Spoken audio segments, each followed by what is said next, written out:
साला भोजपुरी का सिंगर सब है। ये तो अभी ट्रेलर पिक्चर तो अभी बाकी है। इस सबसे क्या उम्मीद किया जा सकता है? क्या बात कर रहे हैं? चलिए ना ठेल के रेल बना दिया जाए।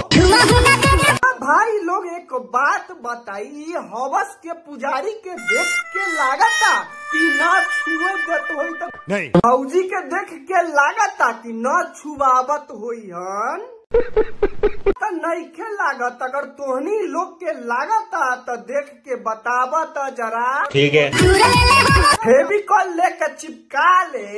हम करना हम लेना ले, वैसे बड़ी बढ़िया से चिपकी। अब के वही पर पहुँचही के बाद ढोरी के एक बिता नीचे नहीं तो ढोरी के एक बिता ऊपर मानना पड़े। आई तो लोगन सरद में दर्द तो समझ में आवता, लेकिन एकरा ई गर्मी में इस सज्जन को क्या तकलीफ है? ना मोदी जी, तकलीफ हमारा ना, तकलीफ तो आई भौजी के होती। आप पूछी ना। सही पकड़े हैं। तो तू सही बात कहलू है। गर्मी में फर के सूते के चाहिए न तो पसीना सब बह के नू। नहीं, बिल्कुल नहीं। हमारा कोई तकलीफ नहीं खे, बाकी रूम में रहुआ लोग कुछ करी, हमारा रूम तक आवाज न आवे के चाहिए। में जोगा के कौन बात बा भौजी? कहना क्या चाहते हो? हाँ, ये है कि जोग के बात करत तारू कि भोग के साफ बताइबू तबे न पता चली। बता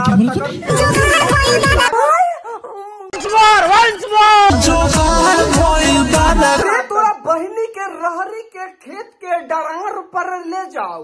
हई देखा तो 3 गो मरद छोड़ के आई झांट भर के लौंडा के जुगाड़ बड़का लागता। कैसे कैसे लोग रहते हैं यार। बात तो बा भाई, जोगा कैला से जुगाड़ बड़का होला। हमको नहीं पता। साला तो हमहू जुगाड़ बड़ा करे खातिर जोगा करी का। बात बताई लोगन की लागत रामदेव बाबा के में हंसे के कौन बात बा भाई? जोगा कैला से जुगाड़ बड़का होला, लॉजिक समझा। ई भोसड़ी वाला के देखी न लोगन कैसे जोग करता, लोग के लागता तो देख तुम जैसे मारा 14 लोग झेली एकरा के। भाई लोग हम जाता नी जोगा के प्रैक्टिस में। लाइक सब्सक्राइब धक्का धक मारी जा।